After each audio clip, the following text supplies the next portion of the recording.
Hello hello. എന്താണ് Pappu clip തന്നില്ലല്ലോ മോളെ. Pappu and grand ഇവിടെ എന്താ പരിപാടി? ഞാന് അവൾക്ക് എന്തോ ഒരു നോട്ട് ഇതിനെ ബേസ് ചെയ്ത് പഠിക്കാനുണ്ട്. അപ്പം അത് കാരണം വാരി കൊടുക്കാന്ന് വിചാരിച്ചു. ഇതെന്താ അമ്മ എന്താ ഉണ്ടാക്കിയിരിക്കണേ? ചപ്പാത്തിയും വെജ് കുറുമി. ഇതെങ്ങനെയാ ഉണ്ടാക്കിയിരിക്കണേ? ഇതുണ്ടാക്കിയതാ. ഇത് ആദ്യം എല്ലാ വെജിറ്റബിൾസും കൂടി ഒന്ന് ചെറിയ ഒരൊറ്റ വിസലിൽ കുക്കറിലിട്ട് വേവിക്കും. സവാളയും ഇച്ചിരി ഇഞ്ചി, പച്ചമുളക്, ഇഞ്ചി ഇടില്ല, പച്ചമുളക്, വേപ്പില ഒക്കെ പാടിയിട്ട് വേവിച്ചിട്ട് ഇത്തിരി കശുവണ്ടിയും ഇത്തിരി തേങ്ങയും ഒരു ലേശം ഒരു നുള്ളു പെരിഞ്ചീരകവും കൂടി നല്ല വെണ്ണ പോലെ കൊണ്ട് അരയ്ക്കും.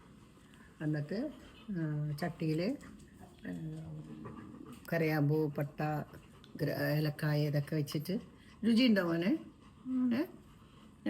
വഴട്ടിയിട്ട് ഇച്ചിരി ബട്ടറിൽ വഴട്ടിയിട്ട് കുറച്ച് സവാളയും വഴട്ടി നമ്മൾ ഈ കഷ്ണങ്ങളൊക്കെ അതിനകത്തൊക്കെ ഇട്ട് ഈ അരപ്പ് വെച്ചിട്ട് ഇട്ട് കുറച്ച് ഗരം മസാലപ്പൊടി ഇടും. അപ്പം ഞാനത് നമുക്ക് ഭയങ്കര സ്പൈസ്ലെസ് ആയിട്ട് ഉണ്ടാക്കിയിരിക്കണ അല്ലേ പാപ്പു സ്പെഷ്യൽ? പാപ്പു സ്പെഷ്യൽ ഇതിങ്ങനെ ഉണ്ടാക്കുള്ളൂ. എരിവ് വേണ്ടവർക്ക് പച്ചമുളക്, ഇതിനകത്ത് ഉണക്കം ഇങ്ങനെ ചുമന്ന കറി കളറൊന്നും ഇടില്ല. ഇതിന്റെ ഒരു വൈബ് ഇങ്ങനെ. അതന്നെ. ഇവിടെ എന്താണ് ഇവിടെ വായിക്കണുള്ള പോയിന്റുകൾ. ഇത് ആരത്? ഹാരി പോട്ടറോ? ഇറങ്ങേണ്ട സമയമായതുകൊണ്ട് തൊപ്പിയും കുപ്പിയും ഒക്കെ വെച്ചേക്കണത്. എപ്പോഴും ഇങ്ങനെയാണ്, ഹാരി പോട്ടറല്ലേ. എന്താണ് വാവേ? ഇത് സ്റ്റൂ ആണോ?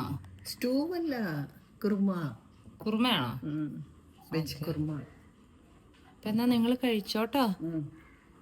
സ്റ്റൂ ആണെങ്കിൽ മിക്കവാറും ഒരു വൈറ്റ് കളർ, ഒരു ചെറിയ വൈറ്റിൽ ഇച്ചിരി കളർ കുറഞ്ഞ് അങ്ങനെയൊക്കെ കിടക്കും. വ്യത്യാസമുണ്ട്.